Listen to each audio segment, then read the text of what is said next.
Hello ladies and gentlemen, this is Yoruus speaking and welcome to the summary video for multiplayer game number 107. This game was played on 18 October on Twitch, so you can see the Twitch chat is on, the TeamSpeak chat is on. I've got in this game Twins and Joy 4 Fingers, Purify, Cleftor and Enkyshumi 16. As usual, spoiler alert, if you do not want to know how the game went, stop watching right now and go to the first position of the playlist. The link should be around in here somewhere.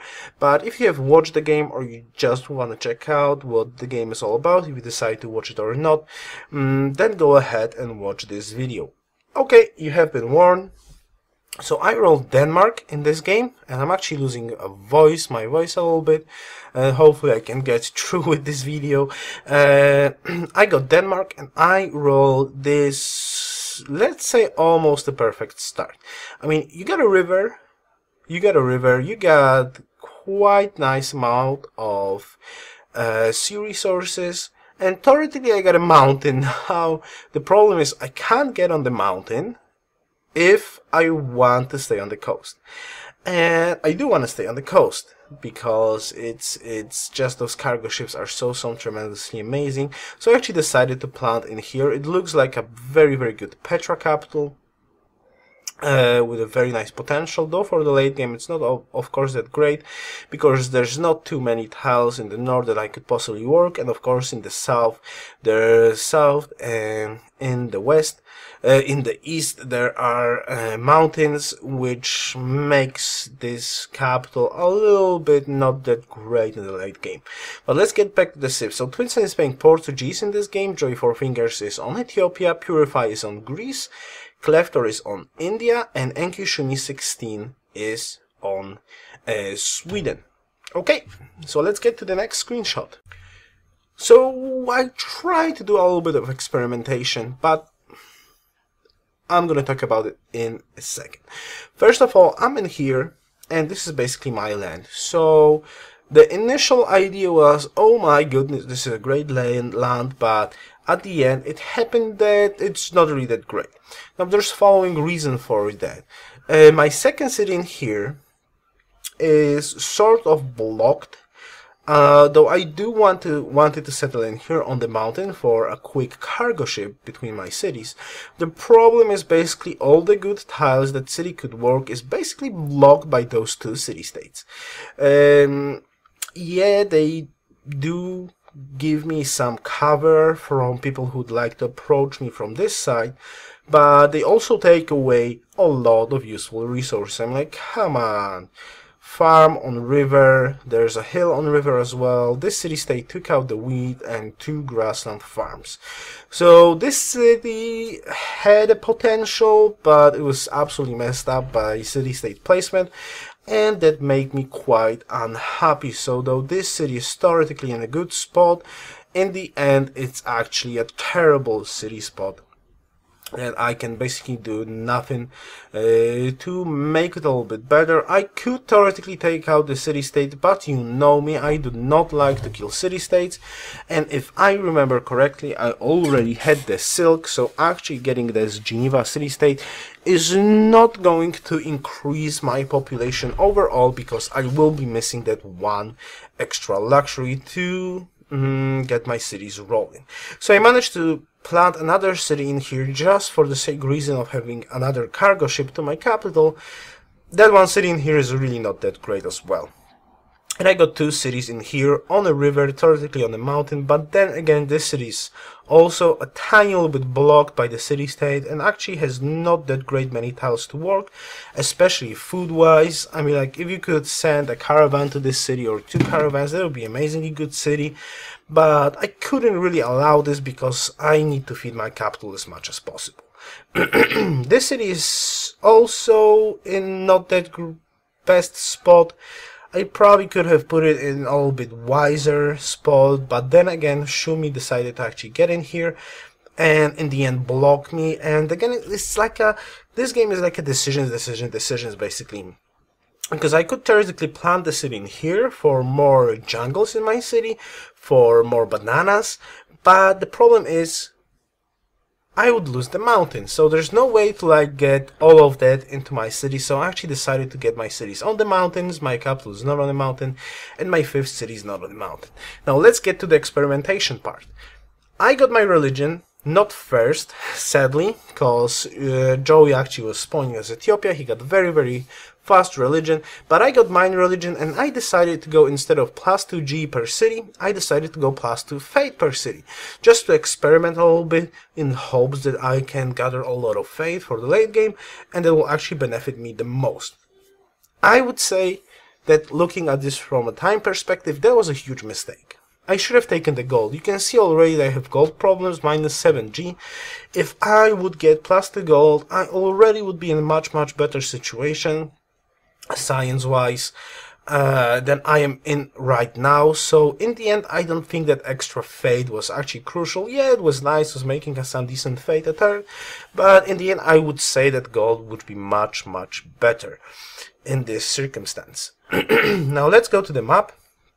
I am surrounded, well, I'm currently on the east side of the map in a very tiny corner, and I wasn't really that much afraid of actually being attacked by sea because nobody was on the sea with their capital. So that's kind of nice. Even Twinsen as Portuguese, I believe he didn't have a coastal capital. Yes, Shumi had a second city with a capital, and now that second city cost me huge troubles. As you can probably imagine, this is a very sweet Petra capital, Hungarian's capital and stuff like that. But since I wanted to expand as fast as possible to 5 cities, Shumi decided to go to city and sea, and basically had also a city on desert. So he fed that city really quickly and just built it wonder after wonder in that city. Hanging Gardens, Petra, and basically almost all the wonders in the game went to Shumi. In that city that had tremendously nice hammers, he was like cranking out wonders in like 3-4 turns.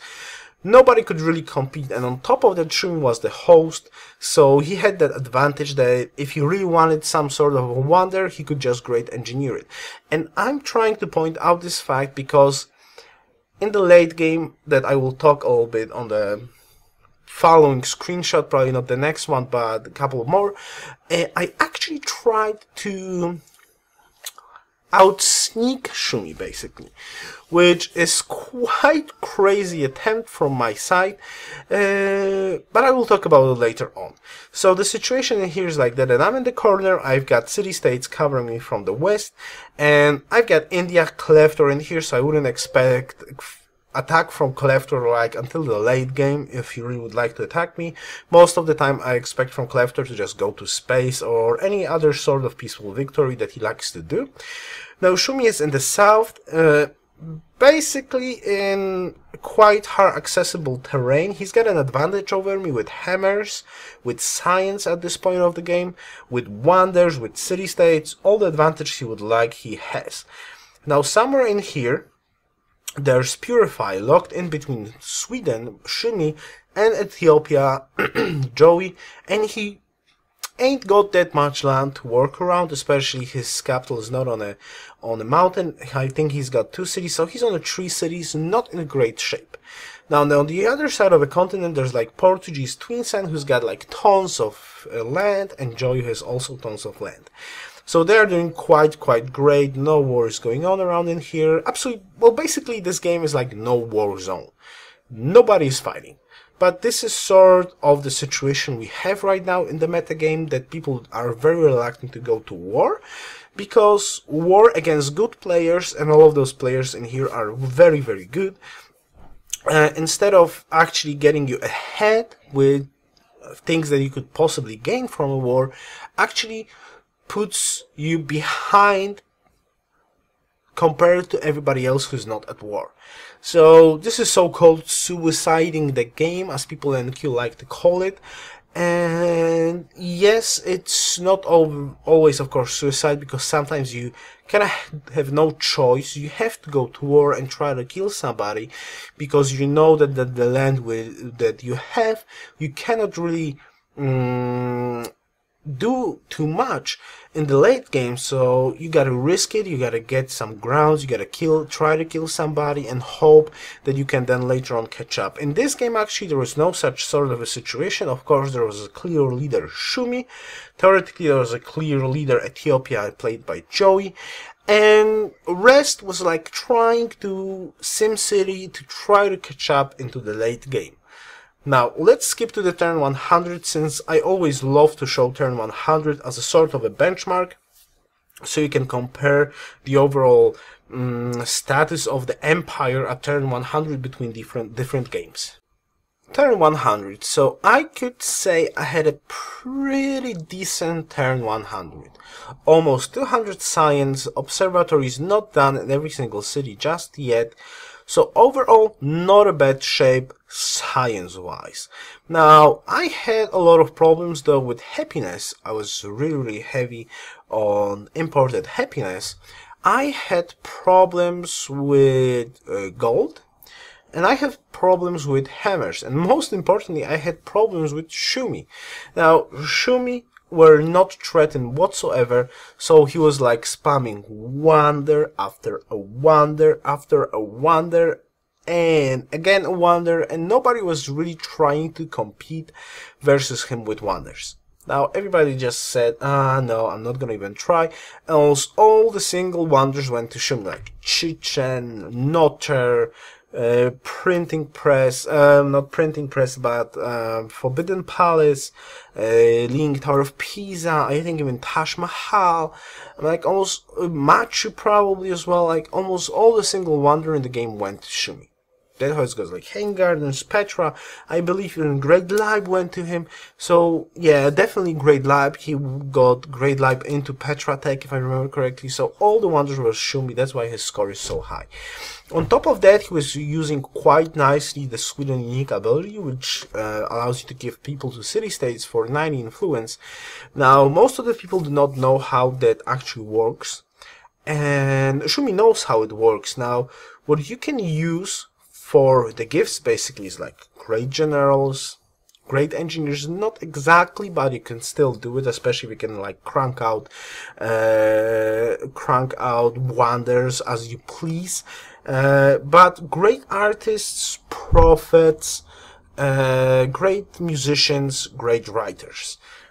Though theoretically great writers you do not want to give. Theoretically, same goes for artists, but you still can do it if actually the rewards from a city-states are quite cool. Hey!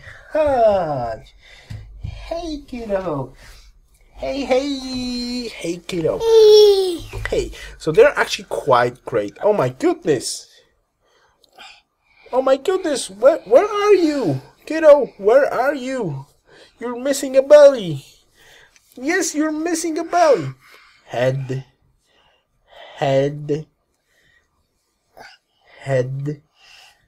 nose,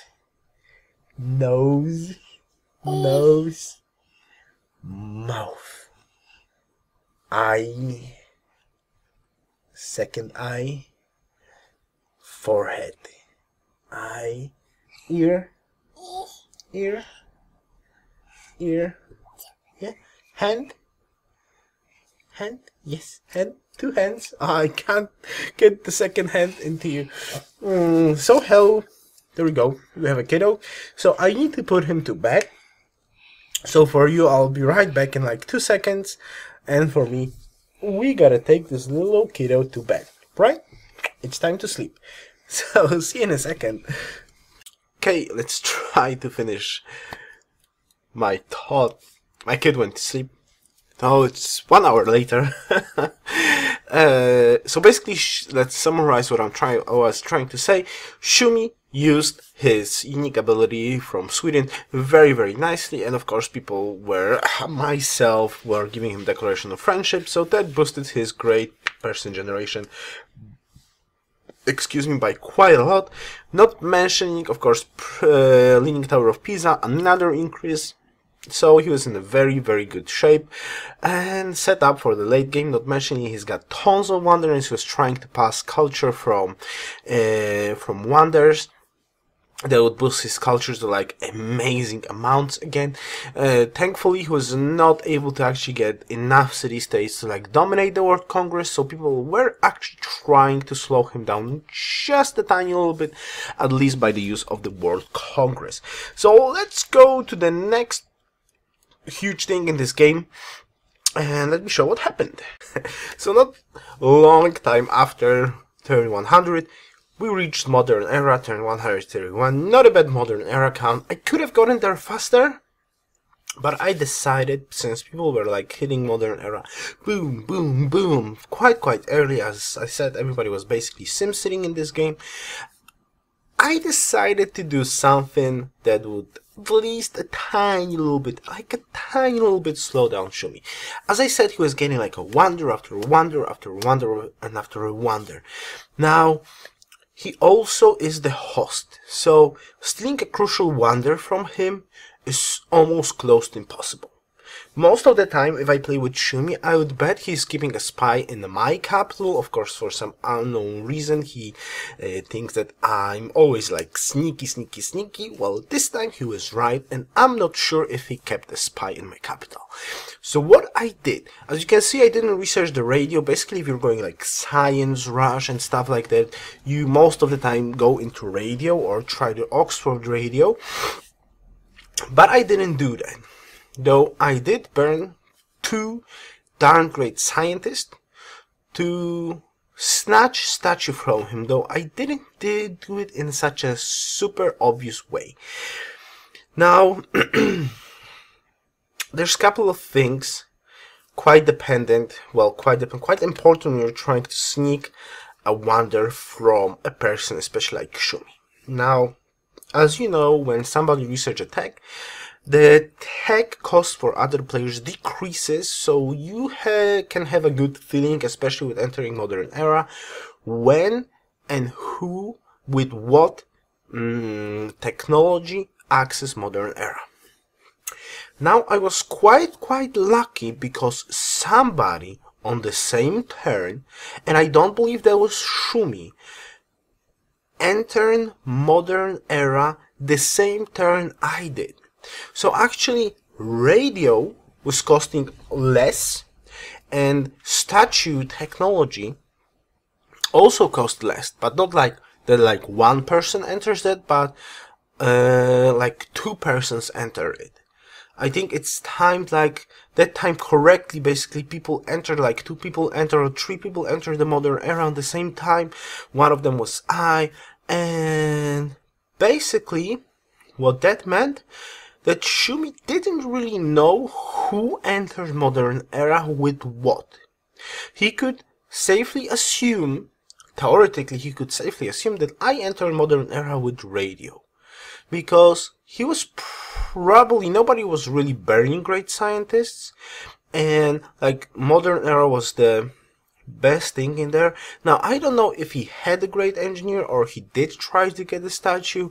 I would assume that he entered modern era with the statue tech, but since he was not paying enough close attention to the actual tech cost, he probably assumed that he entered modern era with statue alone, and that was perfect. So on top of that, I waited to the last second, waiting for the great engineer, and like couple of seconds after he clicked enter, boom, I switched to Statue of Liberty, boom, great engineer, and yes, Yoruus got Statue of Liberty. I snatched Statue of Liberty from Shumi, who is in amazingly good shape, and he was the host. I was so super happy. As you can see on the screenshot, that was amazingly cool. Now, you could wonder, did that help me? Yes, that helped me a lot. Was it worth 2 great scientists? Possibly not. But did that slow down Shumi? Definitely. He was leading Hammer Skull like crazy. Statue of Liberty, and he would add a lot of hammers into his empire. So that was kind of my part, trying to slow down Shumi, and at the same time do something good for me, since I got freedom as the second person. Statue of Liberty actually allowed me to catch up a tiny little bit with the tech tree. As you can see, my culture points in here, I'm gonna get, I just had a free one socialism freedom, so I'm gonna get another one from statue, and I can do a normal social policy for a golden age. I don't remember if I actually did that, so I can start burning like great artists to like have a forever golden age until the late game, basically until the end of the game. So was it worth it? Hard to tell. As you can see, also I'm building up Oxford, since I want Oxford into research labs to kinda get that hope that people actually used Oxford to enter radio, and to compensate for loss of 2 great scientists that I actually used to get into Statue of Liberty.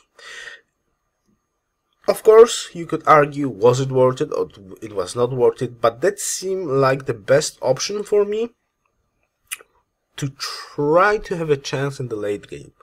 Because I kinda knew Shumi's going to just go to space, nobody can really attack him, everybody's on the other side, Greece is in a very bad shape, Cleft, or if he's gonna get here, it's gonna take forever. So I kinda knew, for the late game, I'm alone in here, and I have less hammers, I have less science, I'm overall in a much worse shape than Shumi is, and you can basically tell that by the score, though a lot of score, of course, comes from wonders that Shumi was able to build in his Super Petra, Hanging Gardens, Notre Dame, Machu Picchu City. Whatever, there's like tons of wonders in his lands. So I was quite happy. Research labs on turn 134, if I believe correctly, so that's not a bad outcome. Yes, that cost me 2 great scientists, yes, that cost me an Oxford University, but I was hoping that that would actually be beneficial for me in the late game.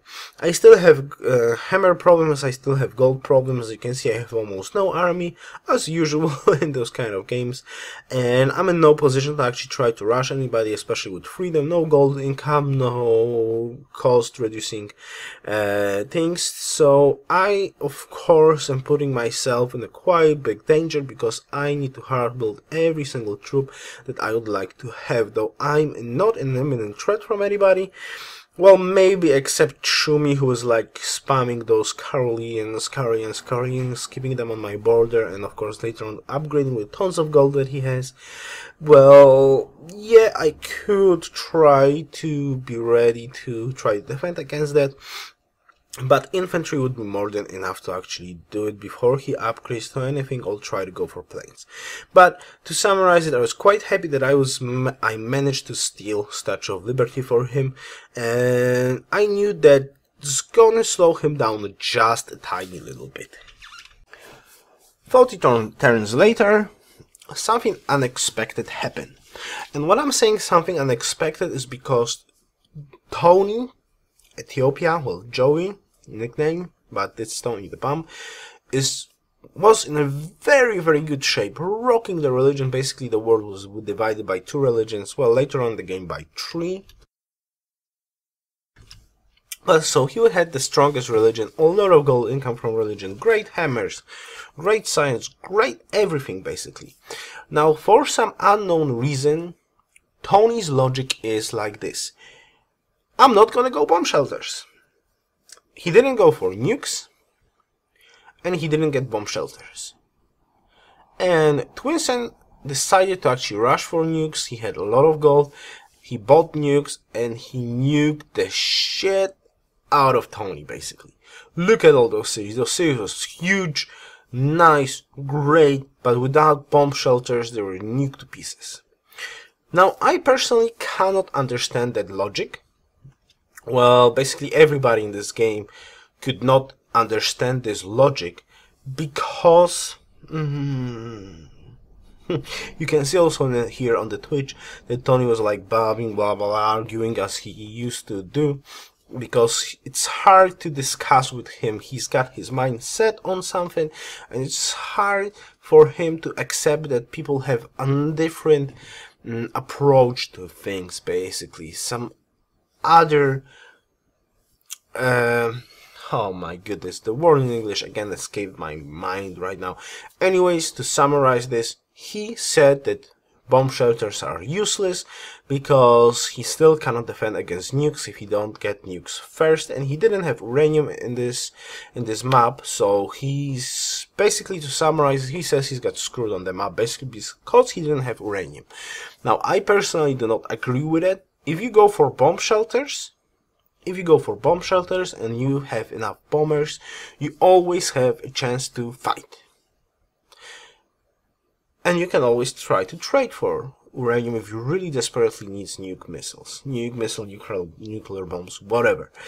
So he didn't go for bomb shelters, so after those initial nukes, his series was devastated and he couldn't do any much more. Twinsen just got in there, roll over, swept him under the ground and took away his city. So GG from Tony. Around in here, it's quite an unexpected outcome because he basically went down almost without a fight. Twinsen just nuked him and took his cities. That was like that. After 170 turns of gameplay, Tony was absolutely unprepared for what was coming. Everybody saw what's going on. Twinsen had a lot of gold. He went autocracy. I don't remember if he actually stole Big Ben, but he went autocracy, commerce, so he could buy a lot of stuff quite quickly and had a lot of gold. Everybody saw it. Tony saw it, but he was absolutely caught off guard and he was destroyed in the matter of a couple of turns very quickly. So suddenly the other side of the map is caught out of balance. Because now Twinsen has two empires, two very large empires, he's in a very good shape, and still there's a huge problem right now because Shumi is the clear leader of this game, who could go to space very, very quickly. Freedom finisher, buy spaceship parts, first in science, tons of gold, so he can just get in there, buy stuff, and go to space quickly. Much, much quicker than Twinsen could. But then again, Twinsen has no incentive to actually go and try to help Shumi. So basically we are left alone in there, me and Greece. I was actually the first guy who declared war on Shumi. And I did that actually with a nuke. I nuked one of his parts in hopes that would slow him down. Of course, I had absolutely no chance to fight Shumi 1 versus 1, but I tried to do my best to slow him down because I knew Shumi has to go down if I have at least a slight chance to win. Greece came to my help. He tried to slow down Shumi as well with tons of stealth bombers, and we were trying really hard to take his capital, but that didn't happen, and I'm gonna show you why. This is why. Basically Shumi was like, first of all, his army strength was amazing. Yes, that's a giant dead robot you are seeing in here. So his city strength has amazing values. He of course had stealth bombers, not too much, but just enough. He was just producing units after units after units. So basically it took so much bombardment to take away those units, as soon as one unit would die, he would just replace it instantly, and that was like, was going on for turns and turns and turns and turns to go. And of course he passed no nukes. The last nuke I was able to use was like a defensive nuke to nuke down his 4 mobile infantry that was like upgraded Carolinians from the industrial era, and I was able to nuke them to defend my city. But after no nukes, this city is basically untakeable. We really tried. I believe at some point 3 people were attacking him, me, Purify and Cleftor, and that didn't work. But Shumi made a crucial mistake. Well, 2 people made a crucial mistake in my honest opinion, which actually caused an unexpected victory in this game. Shumi didn't win, which is quite cool because you get 2 amazing games. Look at this. Look at this, especially this city. This city had like all the wonders in this game. If I could find, if you're gonna watch the game or you wanna go to the game, if you're gonna watch like the wonders screen, he had like, it was like a big list of Shumi wonders. Basically every single wonder in this game was his, almost. But he didn't win at the end. His explanation was, well, I could have went to space, but I had to build troops. Yes, you had to build troops, but at some point you gotta risk it. Now, he didn't need Sigtuna whatsoever. He had tons of gold. He didn't need to defend that city. The only city he needed to defend is Stockholm. And probably he wouldn't even need to defend Stockholm. So he could risk trying to build parts and save gold to buy the last parts. He could have done that. Even if he would lose the capital, he could still buy that in a different city and there was no way to stop him. And he could win easily, but he didn't do it. He built his troops and he was like defending, and was not able to win in the end. So you're probably asking, who won then? Well, let me answer that question. No, it's not me. I was trying really hard, but suddenly Kleftor decided that he actually will not try to slow down Shumi anymore. He will not try to look on the different side of the planet when Twinsen was, I had tons of time to actually try to go to space. No, Kleftor decided to go for me. Though I would win in probably 5 turns, that wouldn't be faster than Twinsen, and Twinsen actually won, but Kleftor decided to throw away my any chances to actually try to get a win. I was nuked to pieces, I was attacked by stealth, I lost my cities, and that was a total disaster, because at some point I said like, no, I'm gonna only bombard Shun with stealth, and I'm gonna try to go to space myself. But that didn't work.